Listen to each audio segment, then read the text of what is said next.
Assalamualaikum warahmatullahi wabarakatuh. Kembali lagi di channel Lambe Horor. Di kesempatan kali ini saya akan membawakan sebuah kisah yang berjudul Misteri Kematian Susi. Cerita kali ini ditulis oleh Mas Hupe. Seperti apa ceritanya? Tak usah lama-lama lagi. Mari kita masuk ke ceritanya.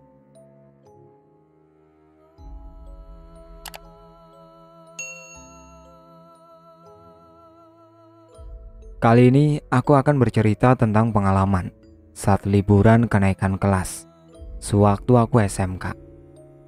Oke, kejadian ini berawal saat aku dan para sahabatku Teddy dan Sinyo selesai menunaikan ujian semester dan tentunya mendapat jatah libur yang lumayan panjang. Walau sekolah kami berbeda, Teddy dan Sinyo bersekolah di sebuah SMA elit dengan banyak gadis-gadis cantik di dalamnya. Sedangkan aku bersekolah di sebuah SMK yang terkenal bandel, rusuh, beringas, dan isinya batang semua. Saat itu Teddy menemuiku di rumah untuk meminta agar ditemani di rumahnya karena ibu dan bapaknya harus keluar kota mengurusi beberapa toko emas yang ada masalah. 2 minggu ke depan nginep di rumahku ya. Ibu bapak lagi keluar kota. Ada Sinyo dan yang lainnya juga nanti aku ajak nginep. Aku takut kalau sendiri, kata Teddy. Beres Ted, ntar aku izin dulu ke ibu ya, jawabku. Aku pun meminta izin pada ibuku dan tentu saja langsung diizinkan. Ibuku ini senang kalau aku bergaul dengan Teddy dan Sinyo. Selain karena kita sahabat dari kecil, orang tua kami juga bersahabat. Malah sudah seperti saudara sendiri. Rumah kami juga tidak terlalu jauh, hanya berbeda RT saja. Setelah mendapat persetujuan dari ibuku, kami langsung menuju rumah Sinyo dan berangkat menuju rumah Teddy. Rumahnya besar dan megah, dengan beberapa mobil terparkir di garasinya. Namun di balik kemegahan rumah ini, banyak juga makhluk tak kasat mata yang mendiami rumahnya. Rumah ini dulu bekas kebun bambu yang ditebas habis almarhum bapakku, yang merupakan sahabat orang tua Teddy. Lalu dijadikan lahan untuk membangun rumahnya. Baru masuk halaman depan saja, banyak makhluk yang kulihat sedang mengawasiku. Rumahmu lumayan juga ya Ted? Banyak yang nunggu, kataku. Ih, udahlah, jangan ngomongin begituan, bikin parno saja, sahut Sinyo. Iya makanya aku ngajak kamu nginep, biar nggak terlalu horor, tambah Teddy. Akhirnya kami masuk dalam rumahnya. Kuperhatikan ada 3 sosok kuntilanak duduk di pinggir kolam ikan kecil yang ada di dalam rumah. Di tangga ada sosok anak kecil yang lumayan iseng. Lalu di sebelah kamar Teddy, di ruangan alat musik, ada genderuwo dan banyak lagi yang lainnya. Aku diam saja, tidak memberitahu mereka karena takut membuat 2 sahabatku ini takut. Siang hari itu kami habiskan hanya dengan bermain PlayStation dan game online dari komputer yang ada di kamar Teddy. Hari mulai menjelang malam, suasana di rumahnya mulai sedikit horor.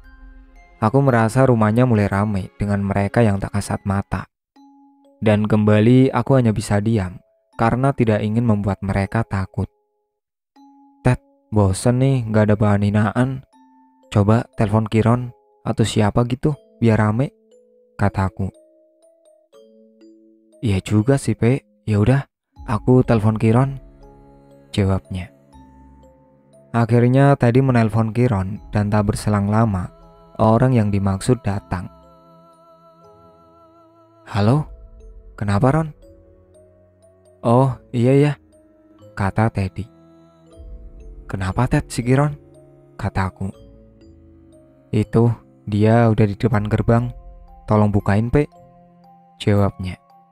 Aku pun berdiri dan menuju gerbang rumah Teddy. Saat melewati tangga rumahnya, aku melihat si bocil sedang main perosotan di pegangan tangga yang melengkung. Mas, ayo main bareng, kata si bocil. Enggak, awas jatuh ntar meninggal, kataku sambil terus menuruni tangga. Iya, dia kan memang sudah meninggal, batinku. Saat melewati kolam ikan kecil, kulihat makin banyak saja kuntilanak yang nangkring di situ. "Hai cewek, godain abang dong," kataku sambil berlari menuju gerbang.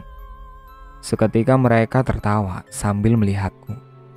Sesampainya di depan gerbang, kulihat Kiron sedang berdiri sambil merokok.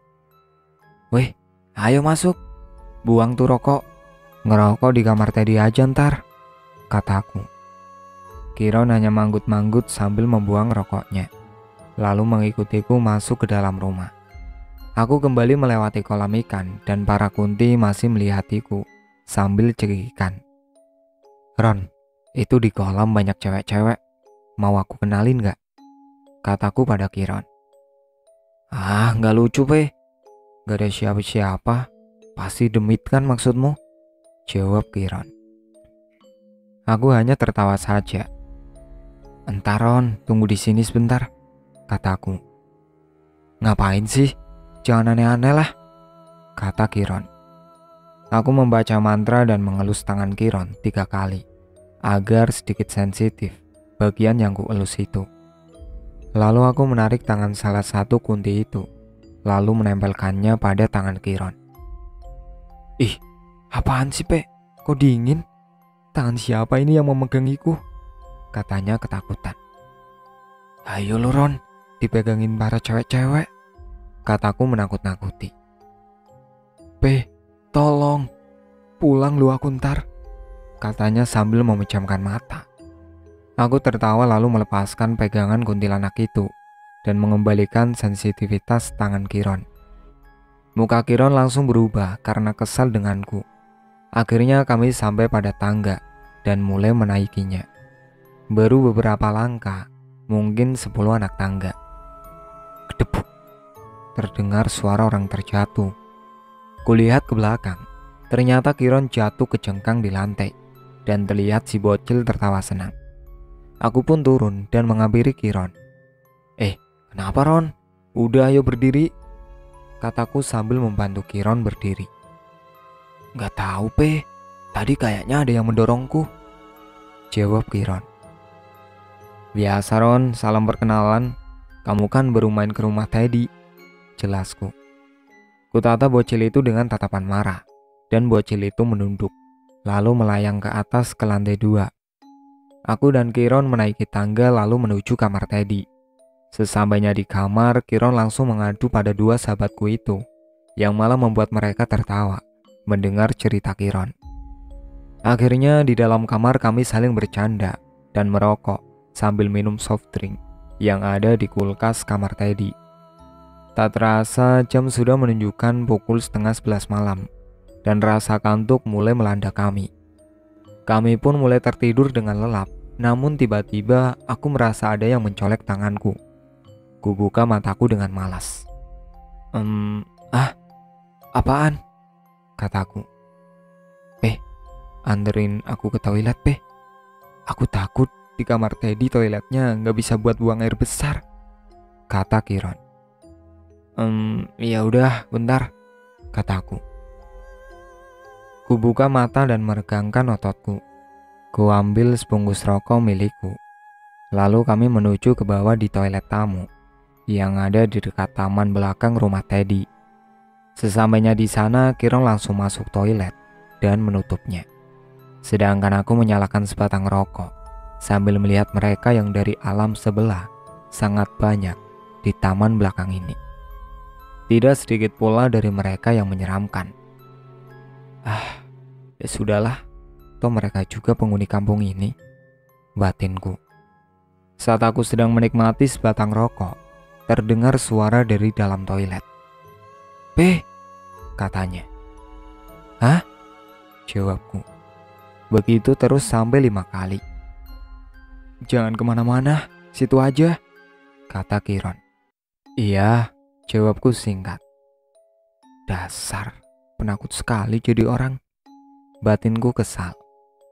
Karena lama dan aku kembali mengantuk, kuputuskan untuk memejamkan mata sambil bersandar pada tembok. Tak berselang lama terdengar suara gaduh dari dalam toilet. "Tolong, Pe, tolong!" Suara dalam toilet itu. Aku yang kaget langsung berlari ke toilet tersebut. "Woi, kenapa, Ron?" tanyaku. Tak ada jawaban dari dalam sana. Ku coba membuka pintu toilet itu. Ternyata tidak dikunci. Astaga, betapa kagetnya aku melihat Kiron duduk di lantai dengan kotoran berceceran di mana-mana. "Ih, jorok banget, ngapain sih, Ron?" kataku mual. Tadi ada pocong, Pe. Mukanya serem, muncul tepat di depanku," jelas Kiron. "Alah, gak kuat aku melihat pemandangan jorok kayak gini, Ron. Ih," kataku. "Udah, pocongnya udah hilang, gak ada di sini. Sana mandi, sekalian nanti aku ambilin handuk," sambungku. Padahal pocong itu masih berdiri di belakang Kiron sambil menyeringai. Kiron hanya mengangguk lalu beranjak membersihkan diri. Aku pun mengambil handuk yang berada tidak jauh dari toilet tersebut. Setelah Kiron selesai mandi dan melilitkan handuk di tubuhnya, Kiron sempat-sempatnya memaki pocong tersebut. "Dasar pocong anjir, gak ada akhlak. Beraninya nongol pas aku gak siap," katanya. Suara gayung yang di kamar mandi terlempar sampai keluar. "Mampus lu, Ron, orangnya marah," kataku. "Wah, ampun Mbah, ampun. Cuma bercanda, Mbah," teriak Kiron sambil berlari menuju kamar Teddy. Aku pun mengikutinya. Sesampainya di kamar, aku meminjamkan Kiron baju milik Teddy dan kembali tidur karena rasa kantuk yang berat. Keesokan harinya pagi-pagi sekali kami memutuskan untuk olahraga pagi. Kami hanya bertiga karena Kiron susah dibangunkan. Akhirnya kami tinggal saja dia sendirian. Kami berlari-lari kecil sambil bercanda dan sesekali menggoda cewek-cewek yang juga sedang jogging. Tak terasa kami jogging sampai melewati depan sekolahku. Dan tentu saja aku langsung disambut teman-temanku. Teman dari alam sebelah maksudnya. "Pe, ada cewek di sekolahmu pagi-pagi buta. Siapa, Pe?" tanya Sinyo. Mendengar pertanyaan Sinyo, kami pun berhenti. Ku cari sosok yang dimaksud sahabatku itu. "Itu, Pe, di lantai 3 pakai seragam SMK. Kayaknya lagi liatin kita," tambah Teddy. "Tunggu, kalian yakin? Sekolahku ini isinya batang semua loh. Lagian kan sekolah lagi libur," jelasku. "Lah, itu siapa, Pe?" kembali Sinyo bertanya. Kali ini sambil menunjuk sosok yang dia bicarakan. Aku yang mengarahkan mataku ke arah jari telunjuk Sinyo pun kaget. Aku sangat yakin itu bukan manusia. Aku merasakan energi negatif yang penuh kesedihan, amarah, dan dendam. "Itu bukan manusia. Entah itu siapa. Jujur, aku hampir mengenal semua yang ada di sekolahku. Tapi sosok ini baru aku lihat," kembali aku menjelaskan. "Tapi tunggu, kalian bisa lihat? Aku baru ngeh," tanyaku. Mereka hanya mengangkat kedua bahu mereka. Tanda mereka juga tidak tahu. Mungkin sosok ini memang sengaja menunjukkan dirinya pada kami, batinku. Namun hewan negatif yang dipancarkan sosok ini benar-benar membuatku tidak nyaman. "Nyok, Dad, ayolah lanjut lari lagi. Aku gak nyaman dengan hantu itu," kataku. Ntar, Pe. Lihat itu. Di atas dia ngapain manjat pagar pengaman?" kata Sinyo menahanku. Kembali kulihat sosok itu. Ternyata benar. Sosok itu sedang memanjat pagar pembatas. Lalu kemudian di hadapan kami dia melompat dari lantai 3 dan langsung jatuh ke lapangan basket. Kami bertiga langsung bergidik ngeri melihat kejadian itu. Sosok itu lalu mengangkat kepalanya. Kini terlihat wajahnya yang seram. Salah satu matanya keluar dan menjuntai. Wajahnya penuh dengan darah. Jujur saja sosok seperti ini sudah tidak membuatku kaget. Aku sering bertemu dengan sosok yang lebih seram daripada ini. Tapi yang aku khawatirkan adalah dua sahabatku ini. Mereka belum terbiasa melihat wujud langsung sosok-sosok yang menyeramkan. Hantu wanita berseragam SMA itu menghampiri kami dengan cara mengesot. "Nyok, Ted, Kalau nggak kuat, lari saja, kataku. Namun tak ada jawaban dari mereka. Nyok, Ted, kembali kupanggil nama mereka. Masih tidak ada jawaban. Ku tengok ke arah mereka berdiri tadi, namun sudah tak ada orang di sebelahku. Woi, P, awas jangan diliatin terus, nanti jatuh cinta. Terdengar suara dari jauh. Ternyata Sinyo dan Teddy sudah kabur terlebih dahulu, meninggalkanku sambil melambaikan tangan. Dasar sahabat somplak, kabur gak bilang-bilang, batinku. Kembali kulihat sosok itu semakin mendekat kepadaku. Hawa negatif makin kental terasa. Karena penasaran, aku putuskan untuk menunggunya mendekatiku. Setelah kami berhadapan-hadapan, kurasakan hawa kebencian pada lelaki dari sosok tersebut. Apa yang sebenarnya terjadi? Siapa kamu? Aku tidak pernah melihatmu di sekolahku, tanyaku. Aku Susi. Tolong, bunuh, kata sosok itu, yang kini ku ketahui namanya Susi. Apa yang bisa aku bantu? Apa yang terjadi padamu? Kembali aku bertanya. Tapi bukan jawaban. Sosok itu malah mengulurkan tangan kanannya, dan langsung kupegang tangan sosok itu. Karena aku sangat yakin ada sesuatu yang ingin dia sampaikan pada aku. Saat aku pegang tangan sosok itu, aku melihat apa yang terjadi pada sosok Susi ini. Dia disekap di sekolah ini dulu. Gadis ini diperkosa di lantai 3, dan setelah itu dibiarkan begitu saja di ruangan tersebut. Akhirnya gadis ini frustasi dan bunuh diri dengan melompat dari lantai 3. Persis seperti adegan yang kulihat bersama Sinyo dan Teddy. Jadi yang kamu lakukan tadi, kamu ingin memberitahu kami bagaimana caramu meninggal, kataku. Sosok itu hanya mengangguk. Tolong cari dia, kata sosok itu. Dia siapa? Orang yang memperkosamu? Bagaimana aku tahu dia siapa? Tanyaku. Dia guru sekolahmu, kata sosok itu. Dia guru sekolahku. Lalu bagaimana aku membuktikan? Dan apa ciri-ciri orang itu? Aku masih bertanya-tanya. Sobek di punggung karena beling, kata hantu Susi ini. Benar, aku lihat di satu scene menunjukkan cerita kematiannya. Di pemerkosa terkesan goresan beling cukup dalam. Aku yakin pasti akan berbekas. Tolong, dia harus bertanggung jawab. Kembali Susi meminta tolong padaku. Oke, akan aku cari siapa pelakunya. Tapi kamu harus membantuku mencarinya.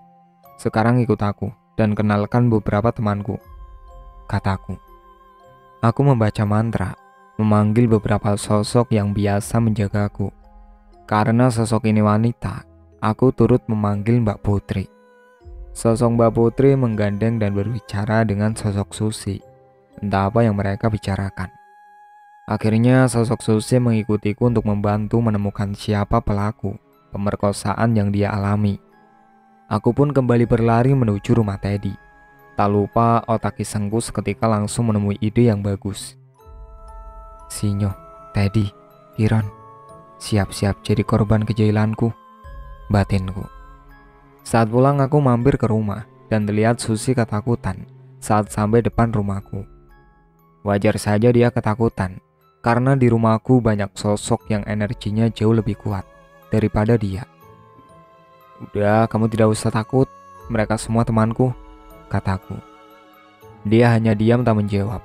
Aku pun memanggil Mbak Putri, kemudian menyuruhnya untuk memperkenalkan sosok Susi pada penghuni rumahku yang lain.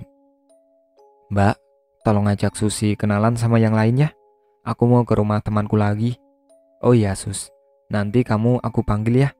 Aku butuh bantuanmu nanti, kataku pada mereka. Iya dek, tenang aja mbak yang jaga dia, kata Mbak Putri. Oh iya, untuk yang belum tahu, Mbak Putri ini adalah salah satu sosok penjagaku. Wujudnya ayu dan anggun. Dia berpakaian seperti kemben berwarna hitam dan ada selendang berwarna kuning. Rambutnya tergerai rapi dengan beberapa hiasan emas. Hawa keberadaannya cukup sejuk dan menenangkan. Oke, aman kalau Mbak Putri yang jaga. Aku percaya deh. Ya udah, aku tinggal dulu ya, Mbak Putri jelek, kata aku sambil berlari menuju rumah Teddy. Sesampainya di rumah Teddy, aku langsung mengambil handuk dan bergegas mandi. Woi, udah pulang? Gimana? Lancar nggak kencannya sama gadis SMA tadi? Tanya Teddy yang berada di kamar sambil bermain game Dota di kamarnya. Seketika Sinyo dan Kiron tertawa. Alah, temen tai, masa ninggalin begitu saja nggak bilang-bilang? Jawabku ketus sambil turun menuju toilet bawah. Entah apa yang mereka pikirkan, aku memang sengaja pura-pura ngambek untuk melancarkan aksi kejailanku. Setelah mandi dan berganti baju, aku langsung naik lagi ke lantai 2. Woi, mau pada sarapan gak? Tanyaku. Nah, kamu kan jago masak, Pe. Masak perkedel dong. Di belakang banyak tuh bahan masakan, kata Teddy.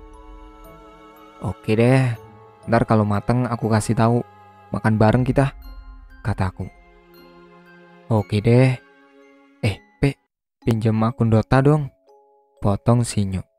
Setelah aku memberikan ID dan password padanya, aku kembali turun ke bawah dan rencana dimulai. Aku duduk di tangga dan membaca mantra. Aku panggil Susi untuk datang membantuku. Hawa rumah Teddy seketika berubah drastis seiring kedatangannya. Kini aura negatif dari teman baruku, hantu Susi, sangat terasa. Bahkan beberapa sosok di rumah Teddy pergi karena tidak nyaman dengan hawa keberadaan hantu berseragam SMK ini. Sus, bantu aku. Kamu masuk ke kamar yang paling ujung itu. Di sana ada 3 lelaki. Tolong kamu takut-takuti mereka. Tapi ingat, jangan melukai mereka, perintahku. Susi hanya mengangguk sambil tersenyum. Lalu kemudian dia pergi menuju kamar Teddy. Brak! Suara pintu yang tiba-tiba tertutup sendiri. Aku hanya mengawasi dari tangga apa yang dilakukan teman baruku itu. Susi kemudian masuk ke dalam kamar Teddy yang pintunya terkunci dengan sendirinya tadi. Tak berselang lama terdengar suara gaduh dari dalam kamar. Tolong, setan! Wah, Upe, tolong! Terdengar suara barang dilempar-lempar, teriakan minta tolong, pintu digedor-gedor dari dalam kamar. Aku hanya tertawa terbahak-bahak mendengar teriakan teman-temanku. Rasakan pembalasanku. Hah. Aku tertawa dalam hati. Setelah puas aku memanggil Susi kembali dan tak lama dia muncul dari kamar Teddy. Sudah cukup Sus, terima kasih. Besok aku akan membantumu mencari orang yang membuatmu seperti ini. Sekarang kamu kembalilah ke rumahku, kataku. Dia hanya mengangguk lalu pergi menghilang. Aku pun langsung berlari menuju dapur dan merebus kentang untuk membuat perkedel. Setelah matang aku menumbuk kentang itu. Tak lupa aku campur dengan cabai rawit yang sudah aku haluskan dengan blender. Setelah itu aku bentuk dan aku goreng.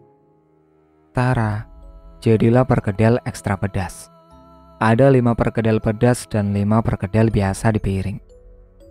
Yang apes dapat yang pedes, rasain dah, batinku. Tak lupa aku merebus sayuran dan memasak sayur sop. Kemudian sisa cabai yang aku gunakan untuk rancu perkedel tadi aku gunakan untuk membuat sambal. Setelah selesai tinggal menunggu sayur matang. Aku berlari ke atas menuju kamar Teddy. Krek. Suara pintu kubuka. Wah! Suara teriakan sahabatku dan sebuah asbak plastik mengenai kepalaku. Aduh, woi, anjir, apa-apaan nih? Teriakku. Upe, maaf aku kira tadi setan. Soalnya tadi ada setan yang aku lihat di sekolahmu datang kemari. Ih, serem, kata Teddy. Setan bangun jengking. Lalu aja. Udah ayo sarapan. Buruan ke bawah, udah mateng tuh, kataku emosi.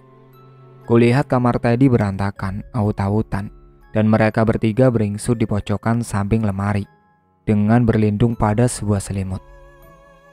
Mampus, emang enak. Rasakan pembalasanku, batinku. Wah, serius sudah mateng? Mantap, ayo serbu, kata mereka. Wajah mereka langsung berubah mendengar masakan sudah matang dan berlari menuju dapur. Aku mengikuti mereka. Setelah itu semua masakan yang sudah siap kita pindahkan ke dekat kolam renang yang ada di belakang rumah. Saat mereka makan, aku sengaja tidak mengambil dulu perkedelnya, hanya sayur sop, dan aku diamkan sejenak. Ayo makan, kok diem aja, kata Sinyo. Udah duluan, masih panas. Kamu kan tahu, aku gak bisa makan kalau masih panas, kataku. Ah, lama, aku duluan lah, kata Kiron yang tidak sabar. Dia langsung makan perkedel buatanku. Aku hanya menahan tawa melihatnya. Wah, apa nih, pedes banget. Perkedel apa cabe nih? Air, kata Kiron. Hahaha, mampus makan tuh bom, kataku tertawa terbahak-bahak. Teddy dan Sinyo langsung menaruh kembali perkedelnya, kemudian membelah perkedelnya satu persatu. Gila, apaan nih? Perkedel dalamnya merah begini. Tapi ada yang enggak, ding, kata Teddy.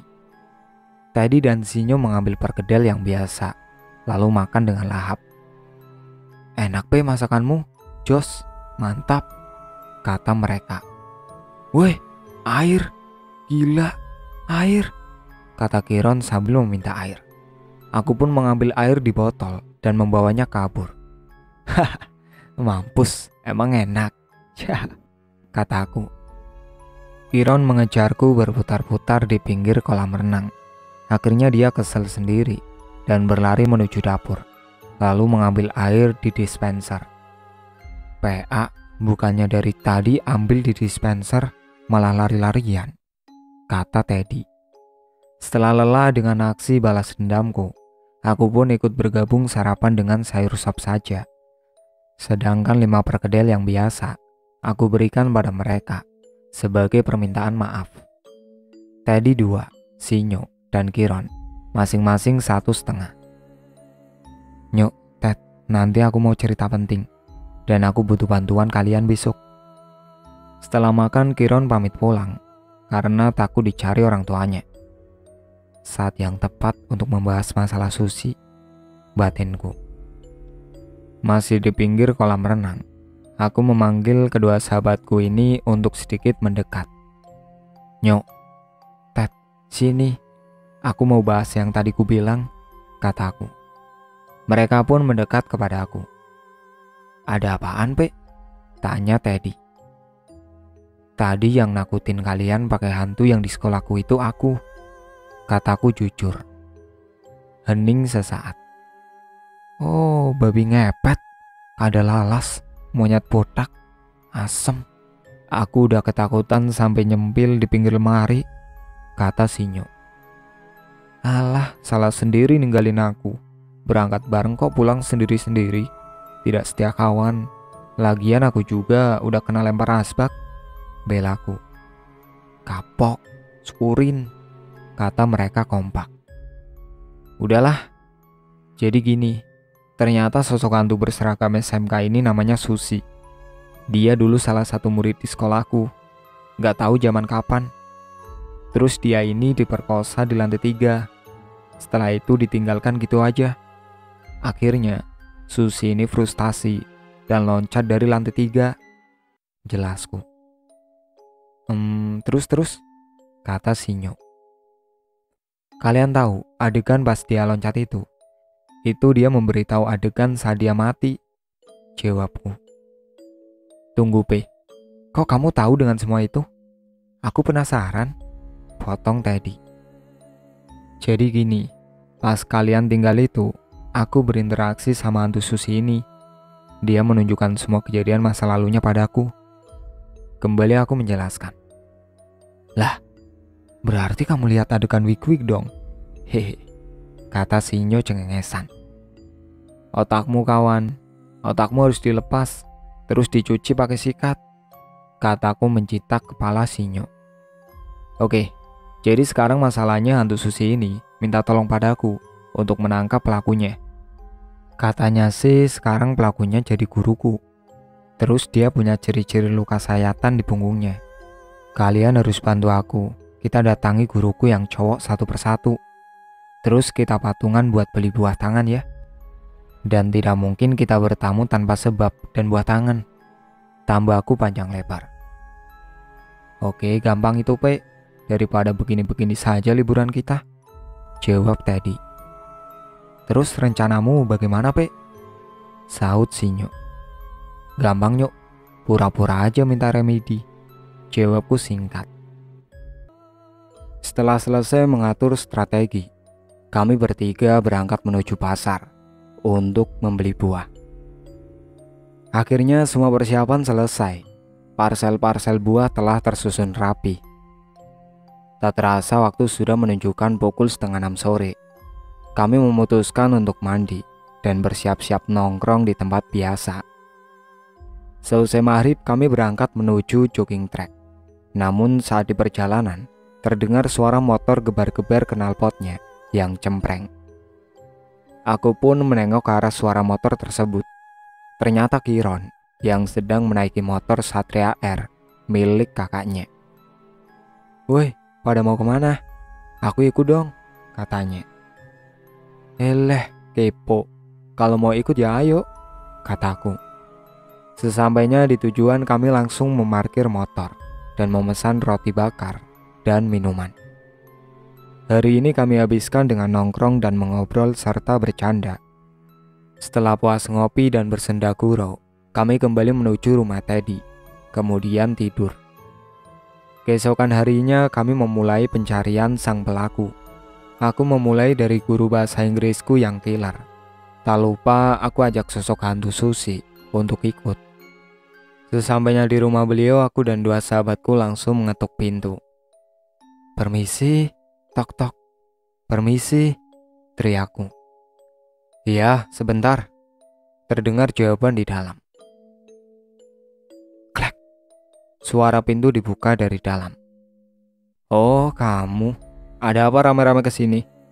kata guruku. Ini Pak, saya mau minta remedi," kataku. "Oh, udah nggak usah remedi. Belikan saja Bapak ikan patin 3 kilo. Nanti Bapak kasih nilai bagus," katanya to the point. Asem, alamat diporotin nih, batinku. Iya, kalau begitu ini untuk Bapak. Nanti saya belikan ikan patinnya, Pak," kataku sambil memberi parsel buah.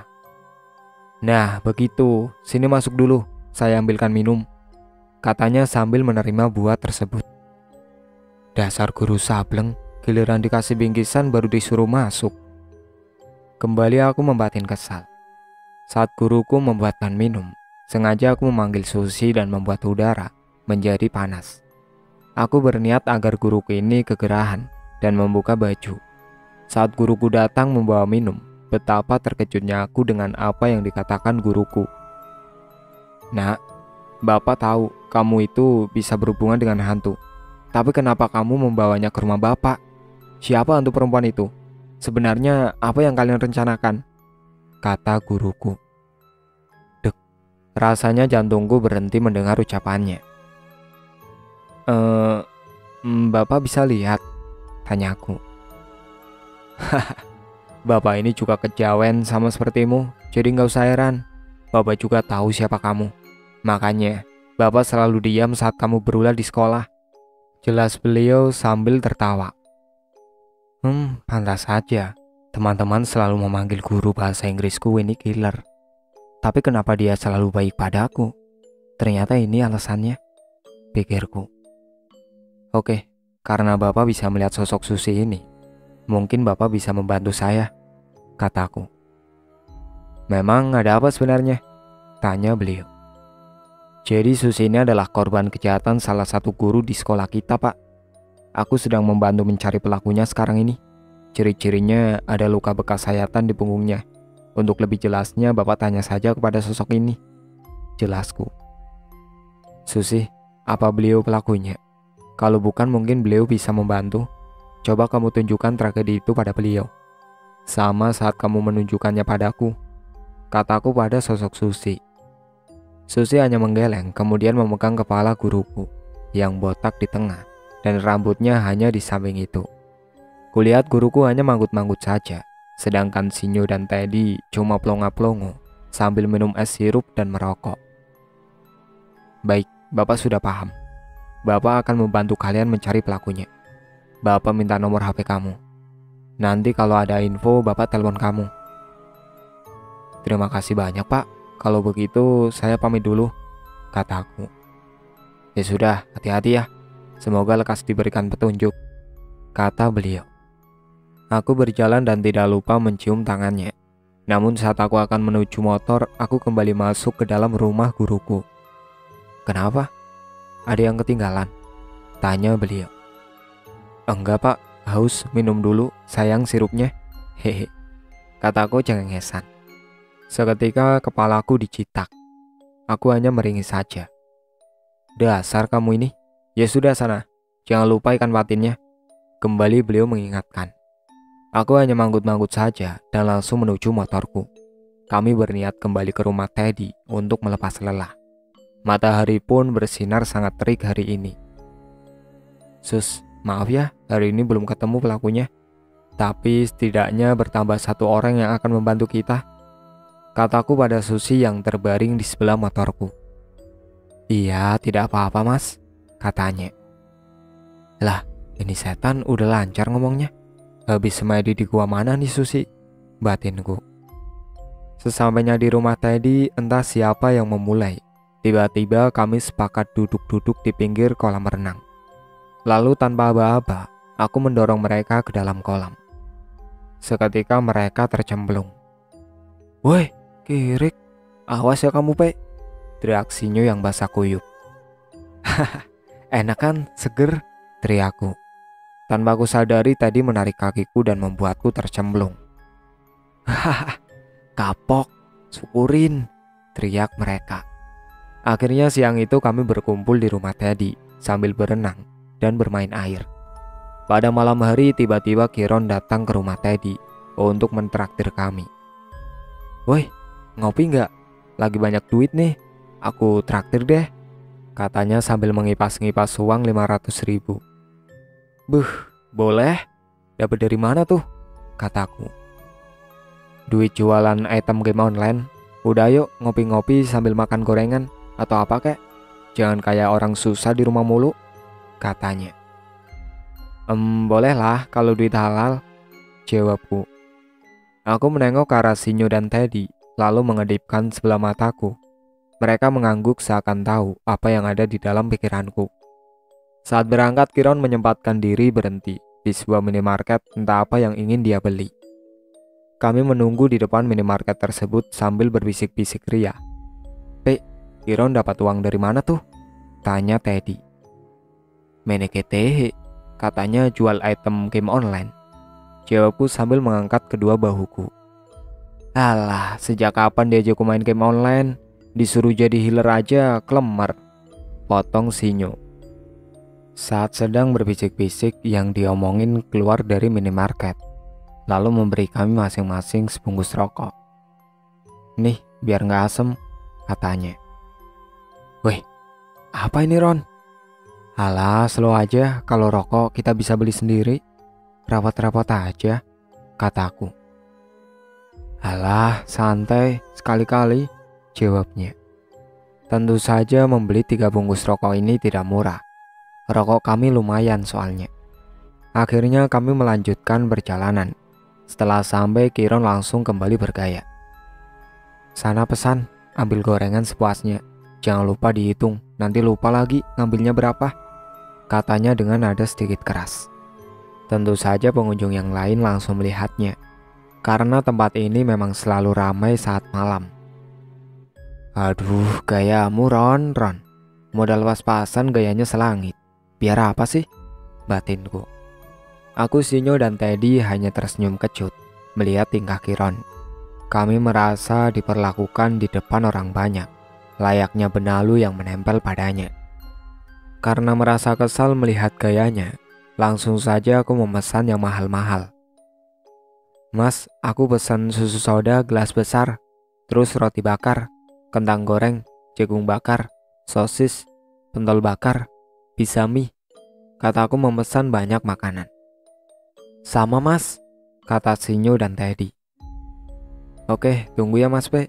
Itu syarat tikar satu lagi, biar cukup tempatnya, kata mas-mas pencatat pesanan. Iya, karena kami langganan nongkrong di situ, jadi si penjual sudah hafal. Woi gendeng, makanan segitu banyak buat apa? Protes Kiron. Kalau nggak habis tinggal bungkus buat nanti di rumah Teddy, kamu kan bos. Jawabku dengan nada penekanan dan sedikit keras pada kata bos. Kiron mulai ragu dan menelan ludahnya. Pesanan datang, 2 tikar yang kami jadikan 1 terisi penuh. Pembeli yang lain langsung melihat kami berempat. Setelah selesai nongkrong yang ujung-ujungnya makanan yang termakan hanya roti bakar dan jagung bakar, serta yang lainnya dibungkus. Kami meminta bon pembayaran. Wih, mas bro, minta bon dong, teriakku.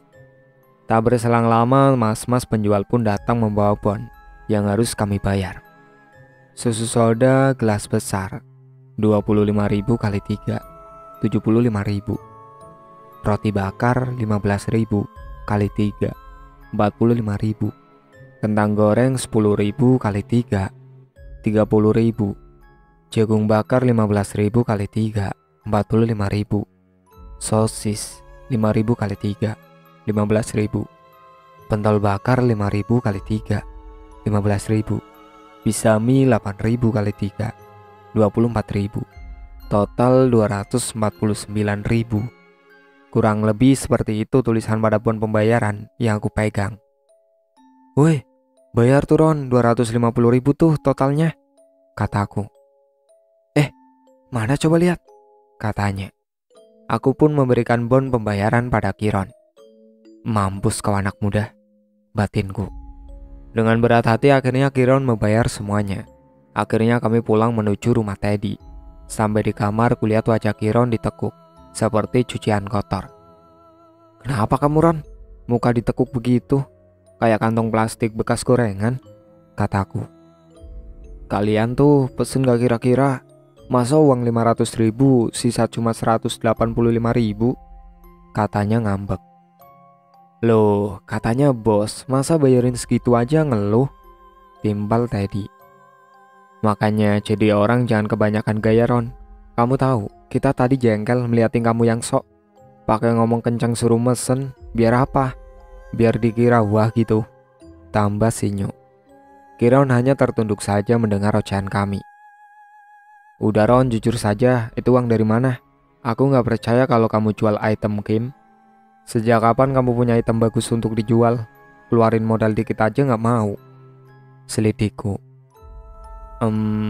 Itu uang sisa SPP yang harus aku bayar pas masuk sekolah, Pe, katanya sambil tertunduk. Benarkah? Dasar bocah, uang SPP dipakai buat gaya-gayaan. Orang tuamu tuh nyari duit susah payah biar kamu sekolah yang tinggi, biar gak dihina orang. Anaknya malah kayak gini, nasihatku sambil menoyor-noyor kepala Kiron. Kalau gak suka aku gini, udah sana nyari temen lain Ron. Aku gak punya temen yang kelakuannya kayak kamu gini, tambahku. Maaf Pe, maaf, janji gak aku ulangin lagi, katanya masih dengan menunduk. Kudiamkan saja Kiron yang tertunduk merasa bersalah. Aku yang masih kesal dengan tingkah Kiron memutuskan merokok di depan teras lantai 2 rumah Teddy. Saat emosiku mulai sedikit menurun, terdengar suara telepon dari handphoneku. Kulihat pada layar tertera nama guru bahasa Inggrisku di situ. Halo, Spada, kataku. Spada, kata guruku. Maaf Pak, bercanda. Ada apa ya Pak? Malam-malam telepon, sambungku. Bapak tadi tanya guru yang mengetes fisik dan kesehatan saat penerimaan guru di sekolah. Namanya Pak Rahmat. Dia bilang saat mengecek tubuh para calon guru laki-laki, ada seseorang guru yang memang memiliki luka sayat pada punggungnya, kata beliau. Yang bener Pak. Terus siapa orangnya? Ayo bilang siapa Pak, kataku antusias. Sabar nak, sabar, kata guruku. Sabar, Ah, kelamaan pak, jawabku. Kok kamu yang galak? Saya ini gurumu loh, mau nilainya jelek, ancam guruku. Iya maaf pak, ilaf. Jadi bagaimana pak ceritanya? Kembali aku bertanya. Besok kamu ke rumah bapak bersama temanmu dan hantu gadis itu. Besok bapak ceritakan dan bapak punya strategi untuk kalian. Tidak enak kalau menjelaskan lewat telepon, jelas guruku. Oh begitu, baik pak, besok saya ke sana bersama teman-teman saya, jawabku. Ya sudah kalau begitu, jangan lupa sekalian ikan patinnya, kata guruku. Iya bawel, jawabku langsung mematikan telepon. Syukurlah ada sebuah titik terang dari masalah ini, batinku. Aku pun masuk kembali ke dalam kamar. Terlihat Sinyo dan Teddy sibuk bermain game, sedangkan Kiron masih tertunduk. Nyok, Ted, kasih 100-100 tuh Kiron, kataku sambil memberikan selembar uang 100.000. Sinyo dan Teddy pun memberikan uang masing-masing 100.000. Dah turun, awas diulangi lagi, gak bakal aku nolongin kamu lagi, kataku. Iya makasih ya Pek, Nyok, Ted, kata Kiron. Iya, jawab kami bertiga. Nyok, Ted, buruan tidur. Besok kita balik ke rumah guru bahasa Inggrisku. Ada sebuah titik terang untuk masalah Susi. Besok dijelaskan sama guruku, kataku. Iya, molor dulu aja, Pek. Tanggung 1 game, kata Teddy. Ya sudah, aku duluan ya, kataku sambil merebahkan badan di kasur. Keesokan harinya aku bersama Sinyo dan Teddy berangkat menuju rumah guru bahasa Inggrisku. Tak lupa kami mampir ke pasar untuk membeli ikan patin pesanannya. Dengan sedikit tawar-menawar, akhirnya aku dapat ikan patin itu dengan harga 75.000. Sesampainya di rumah guruku, kami langsung disambut oleh beliau. Nah, ini yang ditunggu-tunggu datang juga, kata beliau saat kami memarkirkan motor. Aku pun langsung menghampiri beliau dan mencium tangannya. Ayo masuk dulu, sini ikannya biar dimasak istri saya, katanya. Kami pun masuk dan memberikan ikan pesanan beliau ini. Kemudian beliau menawari kami minum dan membawanya ikannya ke dapur. Tak berselang lama guruku datang dengan membawa 4 cangkir kopi, lalu duduk tepat di depan kami. Jadi bagaimana Pak? Coba Bapak jelaskan apa saja yang Bapak ketahui, kataku. Jadi gini, kemarin setelah kalian datang kemari dan menjelaskan apa yang sedang kalian lakukan, Bapak langsung menelpon Pak Rahmat. Beliau ini bagian pengecek kesehatan jasmani bagi para calon guru, katanya. Terus, jawab kami. Nah, menurut penuturan Pak Rahmat ada 1 orang yang memiliki ciri-ciri seperti yang kamu bilang kemarin. Dia adalah guru olahragamu.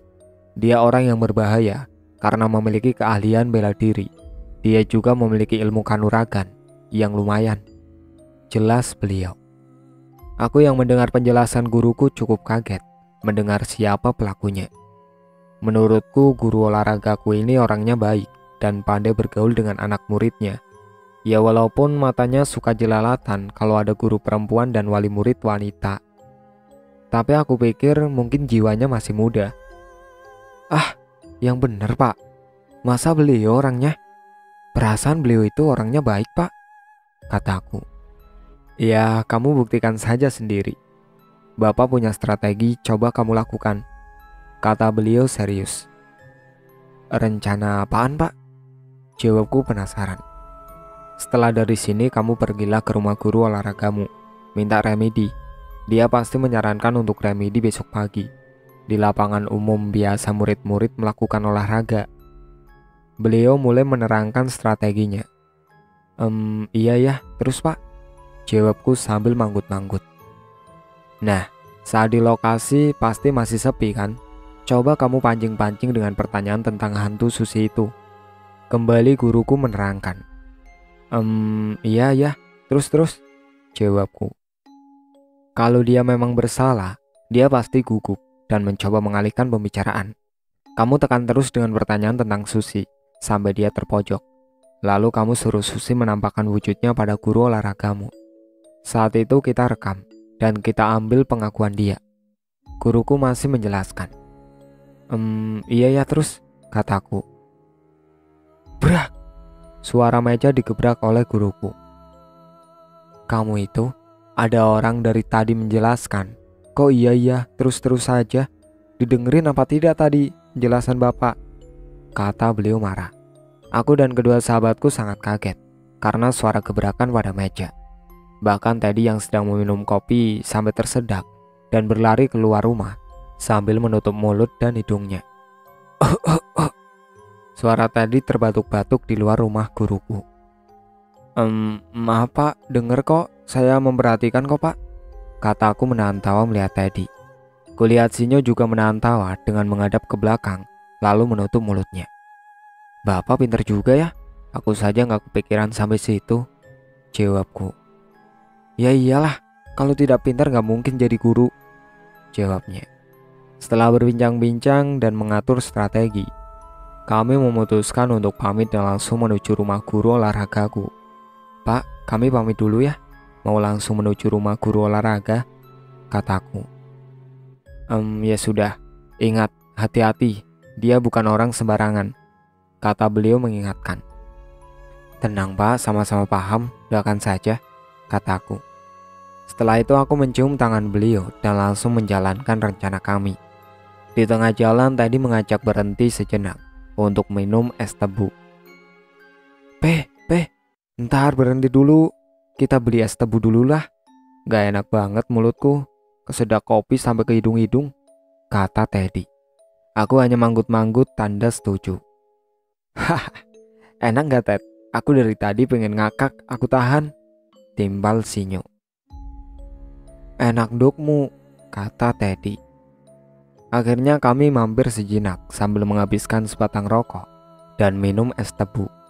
Setelah merasa sudah segar, kami melanjutkan perjalanan menuju rumah guru olahragaku dan terduga sebagai tersangka utama. Sesampainya di sana, aku memarkir motor lalu mencoba mengetuk-ngetuk pintu. Assalamualaikum Pak, Assalamualaikum, teriakku sambil menggedor-gedor pintu. Tak ada jawaban dari dalam. Assalamualaikum. Kembali kuulangi hal yang sama. Nyari siapa dek? Kata tetangga guruku. Nyari Pak, iya Bu, saya muridnya mau minta remedi, kataku. Oh, di belakang paling dek, coba aja lewat samping. Biasanya jam segini orangnya di belakang rumah mengurus pohon, kata tetangga guruku. Oh iya, terima kasih ya Bu, jawab kami hampir bersamaan. Kami pun langsung menuju samping rumah, dan benar saja ada jalan kecil untuk menuju ke belakang. Namun saat hampir sampai ke belakang, aku dihadang sosok genderuwo dengan mata yang merah serta badan penuh bulu, taring panjang, dan kuku panjang pada jari-jarinya. Sosok itu melihatku dengan tatapan tidak suka dan seakan ingin mengusirku. Nyok, Ted, mundur sebentar, ada sosok yang menghadang kita, kataku. Yang bener Pe, sosok apaan? Kata Sinyo. Genderuwo, kayaknya bener apa yang dibilang guru bahasa Inggrisku. Dia ini juga mempelajari ilmu-ilmu, jelasku. Mereka pun mundur beberapa langkah. Pergi, kata sosok itu sambil menggeram dan menunjuk dengan kukunya yang panjang. Aku tidak akan pergi. Aku ada urusan dengan pemilik rumah ini, jadi jangan mengganggu, kataku berkomunikasi dengan batin. Sosok itu tidak menjawab, malah mencoba mencakarku.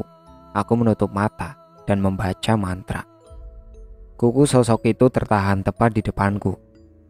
Kalau kamu mengganggu jangan salahkan aku, kalau harus membakarmu, kataku.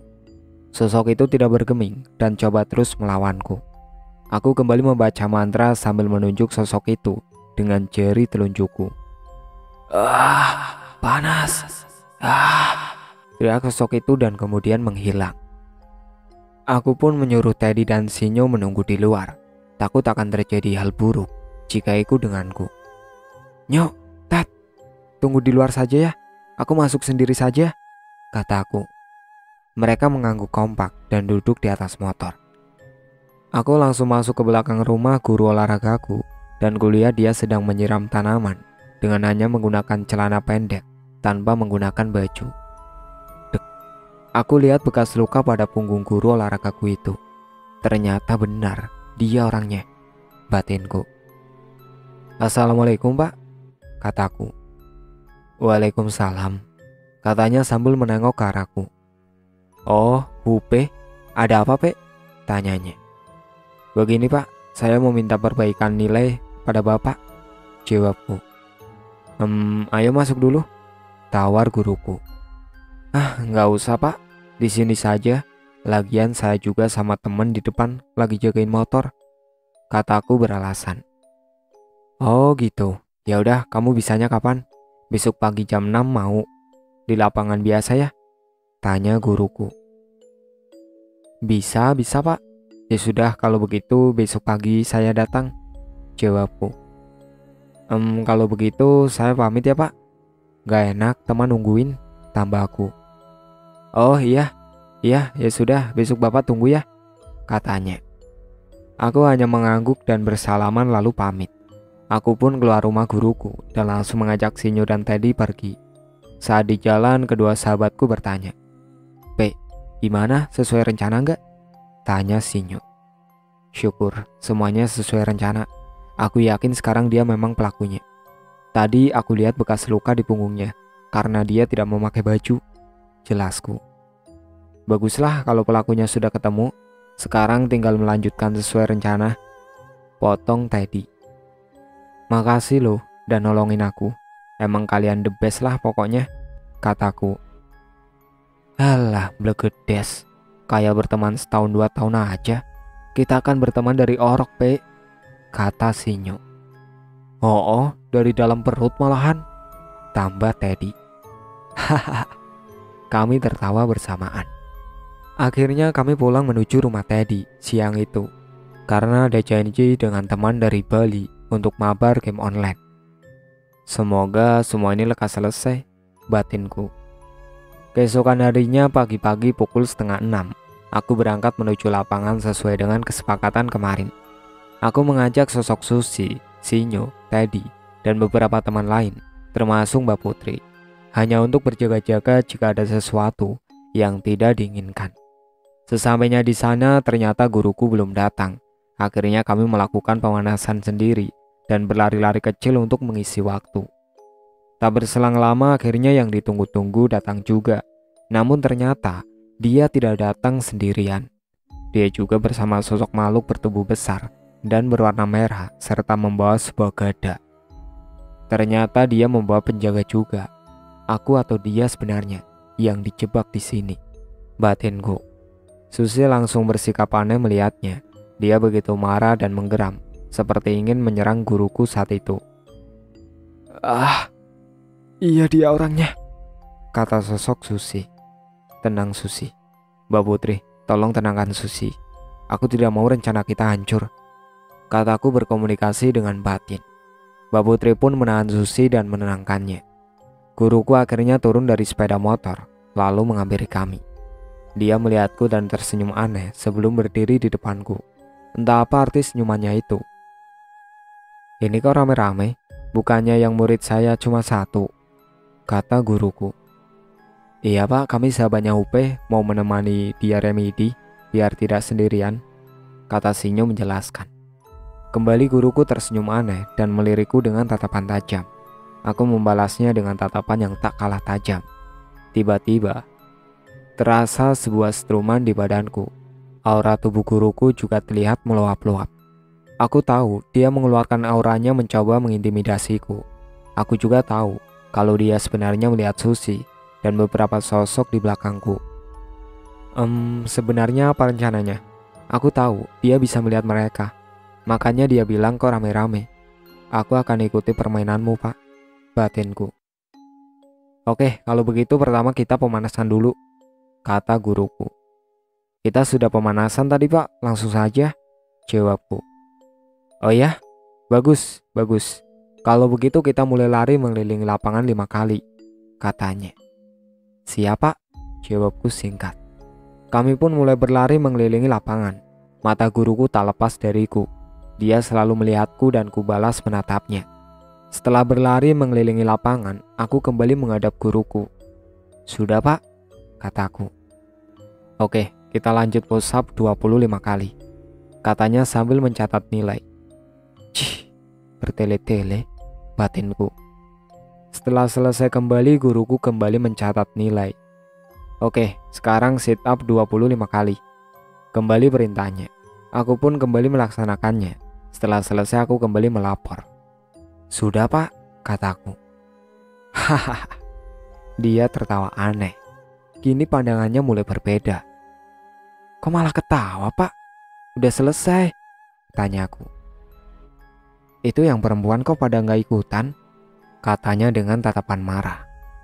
Dek, aku sempat kaget dengan ucapannya. Ternyata benar dugaanku. Dia memang bisa melihat mereka. Auranya juga lumayan kuat. Batinku. Perempuan yang mana pak? Ah, bapak ini jangan horor lah, pancingku. Lama gak ketemu ya Susi? Kenapa? Kamu mau balas dendam? Kata guruku mengacuhkan pertanyaanku. Susi kembali berontak. Tanpa aba-aba dia langsung terbang menuju guruku dengan cakarnya. Namun makhluk raksasa berkulit merah yang dari tadi hanya duduk menyaksikan kini berdiri. Suara gada makhluk itu mengenai Susi dan membuat Susi terpental jauh, namun ditahan Mbak Putri. Makhluk itu tertawa kencang. Nyok, Ted, mundur dulu. Keadaan mulai gak bagus, kataku. Iya paham, kata Teddy dan mulai mundur diikuti Sinyo. Maaf pak, bukannya saya ikut campur. Tapi yang namanya salah tetaplah salah. Harus dipertanggungjawabkan, kataku. Lebih baik kamu tidak usah ikut campur, Pe. Daripada nanti kamu aku hajar, katanya. Jangan sombong, Pak. Di atas langit masih ada langit, kataku so bijak. Saat aku bicara tanpa babibu, makhluk besar itu mengayunkan gadanya padaku. Suara senjata gada makhluk itu ditangkis Mbak Putri. Jangan sekali-kali kamu menyakiti dia. Kamu tidak tahu siapa anak itu. Sebaiknya jangan memancing emosinya, kata Mbak Putri. Makhluk besar itu hanya tertawa di depan Mbak Putri. Mbak Putri dan makhluk itu pun bertarung di tengah lapangan, membuat angin bertiup kencang karena benturan energi mereka. Pagi yang seharusnya mulai cerah saat itu hanya mendung petang dan tiupan angin kencang yang membuat tidak terlihat aktivitas manusia di dekat kami. Hanya beberapa sosok yang tak terlihat sedang menyaksikan pertarungan makhluk raksasa itu melawan Mbak Putri, tapi tidak berani mengganggu. Saat sedang menyaksikan pertarungan, tiba-tiba aku terdorong bahkan sampai jatuh berguling-guling di lapangan. Ah, anjir, teriakku karena merasakan sakit tepat di dadaku. Aku lengah saat menyaksikan pertarungan Mbak Putri. Ternyata guruku menyerangku dengan tenaga dalam. Untung tidak terlalu parah, hanya membuatku sesak nafas. Kalian tolong serang dia. Aku mau mengatur nafas sebentar, perintahku pada 3 sosok genderuwo, pocong, dan ular yang aku bawa dari rumah. Walau aku yakin mereka tidak akan menang, aku sempat menyesal juga. Kenapa tidak aku mengajak sosok yang lebih kuat? Aku terlalu meremehkan, padahal guru bahasa Inggrisku sudah mengingatkan, batinku. Kulihat sosok yang membantuku dan Susi terpental ke depan karena beradu energi dengan guruku. Aku pun langsung duduk bersila dan menempelkan kedua tanganku tepat di depan dada. Aku mencoba mengatur nafas dan membaca mantra, walau dadaku masih terasa sesak. Saat nafasku kembali normal dan rasa sakit di dadaku mereda, aku kembali bangkit dan langsung berjalan menuju guruku. Aku melihat para sosok yang membantuku sudah kalah telak dan lenyap begitu saja. Bahkan Susi yang energinya lebih kuat dari sosok-sosok yang aku bawa sudah tidak berdaya. Aku pun mengambil kuda-kuda dan aku menyerangnya dengan tenagaku. Guruku menahan dengan tenaganya, namun dia kurang siap dan terpental. Satu sama, emang enak diserang pas gak siap. Nyesek kan? Batinku. Kulihat guruku terbatuk-batuk sambil memegang dadanya. Sudahlah pak, semuanya telah berakhir, kataku. Namun kembali guruku mencoba menyerang. Kali ini aku sudah siap. Kami kembali beradu energi dan kembali guruku terpental sampai batuk darah. Mbak Seno, tolong, kata guruku. Namun tidak ada yang terjadi. Mbak Seno, tolong. Kembali dia meminta tolong. Suara angin kencang berembus dan suara sesuatu terjatuh sampai membuat tanah bergetar. Namun aku tahu hanya kami yang merasakan. Karena dari pengalaman yang sudah-sudah, memang hanya aku dan mereka yang paham saja, yang bisa merasakan. Kulihat ke arah suara itu berasal. Aku pun tersenyum melihat Mbak Putri menang melawan sosok raksasa dan membuatnya lenyap. Kulihat Mbak Putri tampak marah sekali. Baru kali ini aku melihat sosok Ayu itu sampai seperti ini. Aku kembali menatap guruku itu. Masih mau dilanjut, Pak? Sudahlah, semuanya sudah berakhir. Akui saja semua kesalahan Bapak dan bertanggungjawabkan semuanya, Pak. Kataku. Dia hanya menunduk dan mengangguk pelan. Aku pun mengambil handphoneku lalu mulai merekam semua pengakuannya. Setelah itu kami bersama-sama menuju rumah kepala sekolah dan menunjukkan semua bukti dan menyerahkan guru olahragaku untuk diproses secara hukum. Akhirnya aku pamit pulang dengan tubuhku terasa lemas dan dadaku kembali sakit. Aku meminta Sinyo dan Teddy mengantarkanku ke rumah dan menuju ke kamarku. Saat di kamar, aku berterima kasih dengan tulus kepada mereka. Nyok, Ted, makasih banyak ya sudah mau nemenin aku menyelesaikan semua ini.